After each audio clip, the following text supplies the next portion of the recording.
Carpet একটা শখের জিনিস, সেটা যখন একটু প্রিমিয়াম একটা জিনিস আপনারা পারচেস করবেন, আপনারা সবাই একটু বুঝে শুনে করবেন যে আমি কোথা থেকে কিনছি।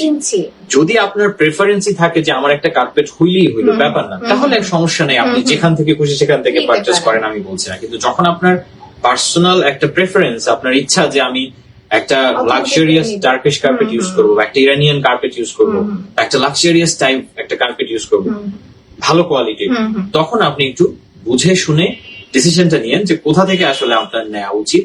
কারণ অনেকেই আজকাল মানে আমরা তো দেখি অনেকেই আজকাল এখানে সেখানে বলেই দিচ্ছে এটা অরিজিনাল, এটা টার্কি থেকে আসছে, চায়না থেকে, ইরান থেকে, কাশ্মীরি, হ্যাঁ কাশ্মীরি। ইভেন আমি তো মানে এখন তো মানুষের এমন অবস্থা হয়ে গেছে যে 2 লাইন হিন্দি উর্দু বললেই মানুষ ভাবে যে কাশ্মীর থেকে চলে আসছে, কোত্থেকে ও নিয়ে সব গাট্টিগুস্তা নিয়ে সব। তো এইগুলা আসলে এগুলা ঠিক না, এগুলো আপনারাও মানে যারা ম্যাচিউর এনাফ তারা বোঝেন, বাট আপনারা এগুলো অ্যাটেনশন দিয়ে এগুলো চিন্তা করেন, আমি এটাই রিকোয়েস্ট করবো আপনাদেরকে। তো বাকিটা আসলে আপনাদের প্রেফারেন্সের উপরে, আপনার যদি মনে হয় যে ভালো একটা জিনিস কিনবেন তাহলে অবশ্যই বুঝে শুনে সেই ডিসিশনটা নিবেন, এতটুকু।